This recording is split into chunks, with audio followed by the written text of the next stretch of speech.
So there is a big price difference between these two phones, and the big question is, what are you getting for that price difference, and what does Xiaomi have to cut back on in order to give us a price that is literally half of the price of the Galaxy S20 Ultra? One of the main differences in the screen is that 120Hz refresh rate on the Ultra versus the 90Hz of the Mi 10. The thing is here, animations and the way that the UI is put together all makes a big difference to how smooth the phone feels too. You can actually turn off animations on both of the phones to make everything feel snappier than it would do anyway. And the fact that the Mi 10 has 90Hz is actually a really big deal because it just bumps up that refresh rate from what you would normally have, so it does feel like you're getting a boost over normal smartphones. So the difference of that refresh rate becomes a lot smaller between that really high 120 and the 90Hz. It is not a night and day difference, but definitely you can just feel in certain setting screens and when you swipe in and out of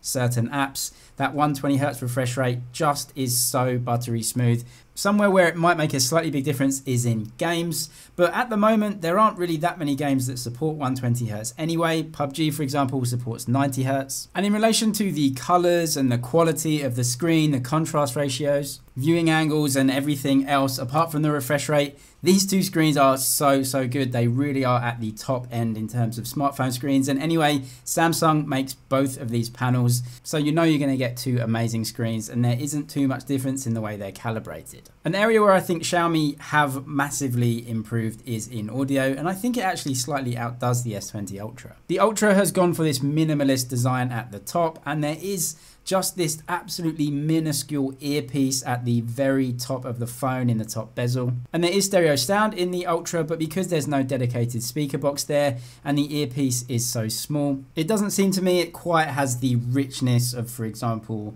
the iPhone, and in this case, the Mi 10. Something really unique that Xiaomi did was put a second speaker box at the top of the phone, just like you got in the bottom one. This means you get amazing stereo sound, two speaker boxes, two speaker grill holes, absolutely dedicated stereo sound, and it pays off massively for the Xiaomi Mi 10. The selfie cameras on the two phones are another one of the big differences that I've seen between them. So they both use these kind of aggressive beauty modes as standard, even when you turn them off.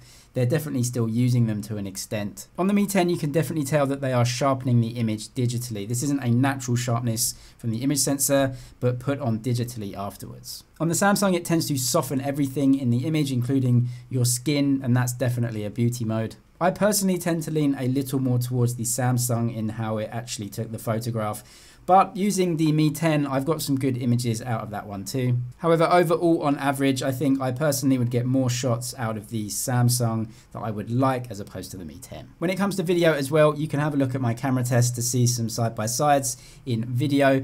And yeah, the Samsung has much better stabilization than the Mi 10. There's no optical image stabilization on either of these, so this is definitely a software issue on the Xiaomi.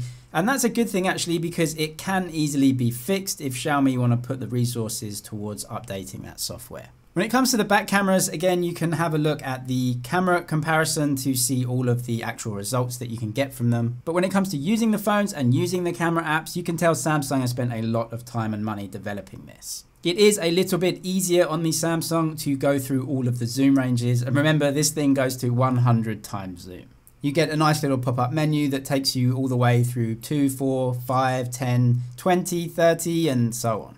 The Mi 10 Pro has those buttons up to 5x and then sort of stops, not really wanting you to go past that. However, I do like the fact that Xiaomi put the 108 megapixel mode right in the camera settings next to the capture button. It is such a big feature on these phones, and to have it right there ready to use is a really good thing. On the Samsung, it's up in the aspect ratio settings, which is a bit of a strange place to put it. It's not a huge deal, but as it is such a big feature, I'd like it to be more easily accessible. In general, the camera on the Ultra tends to crush the shadows and dark parts of the image, whereas Xiaomi tends to brighten and lighten those parts. On average, I would say the Samsung shoots an image more often that more accurately represents the scene that it's shooting. However, in terms of exposure and the colors, these are quite easily changed after you take the photo. It just takes a couple of minutes in a photo editing app, and also you can shoot RAW on the Mi 10 too. So there's a lot of options here, and a lot of this is down to personal preference. Since I got an update on the Ultra, I did notice that the focusing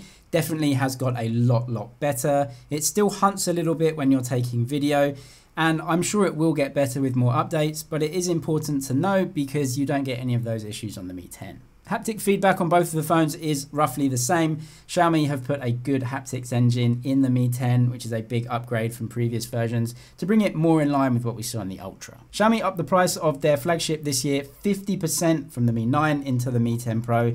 It's amazing to see how they spent that money, getting that phone almost up to the same grade as what I guess you can call Android's ultimate flagship, or Ultra flagship. Subscribe for all the latest tech news and videos. That's it for now, but I'll see you in the next one.